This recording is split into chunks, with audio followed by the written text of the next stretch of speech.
L'impegno principale del governo nei confronti del Veneto sarà rispettare, e lo dico da Ministro per la democrazia diretta, l'esito del referendum. Vi siete espressi come cittadini veneti per chiedere più autonomia e il governo vi assicura che quella autonomia finalmente vi sarà data.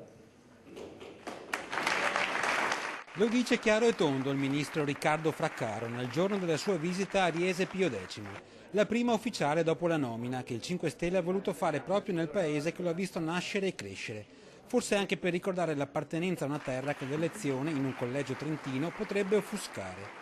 Davanti alla platea di ex compaesani vecchi e nuovi, parenti e amici, il ministro ha ricordato l'impegno del governo per dare corpo all'autonomia del Veneto, nel più breve tempo possibile. Portare le decisioni e la responsabilità nei territori, lì dove i cittadini hanno il primo rapporto con l'ente pubblico, è virtuoso per tutti, è un vantaggio per tutti. Dare più autonomia al Veneto, alle regioni che lo richiedono, non servono solamente a quella regione, ma per l'intero sistema paese. Sistema paese che deve essere più agile e moderno, e su questo punto arriva la promessa solenne. Entro la fine dell'anno il mio impegno è quello di togliere il patto di stabilità ai comuni, che li hanno veramente costretti a tagliare delle risorse che avevano, che erano la ricchezza per poter dare i servizi ai cittadini. Patto di stabilità, ma anche sblocco del turnover e semplificazione della burocrazia.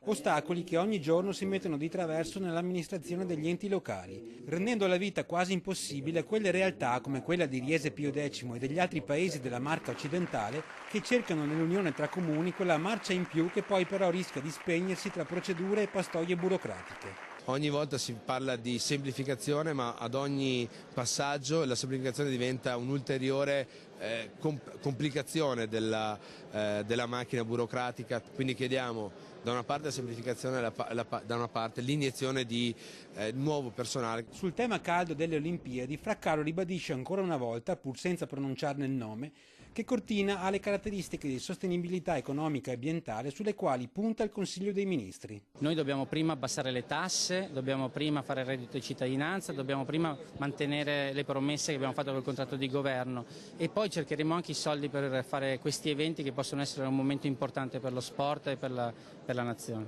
Da una montagna all'altra, sul ghiacciaio della Marmolada, territorio esclusivamente trentino da poche ore, la risposta del Veneto trentino Fraccaro è più fredda.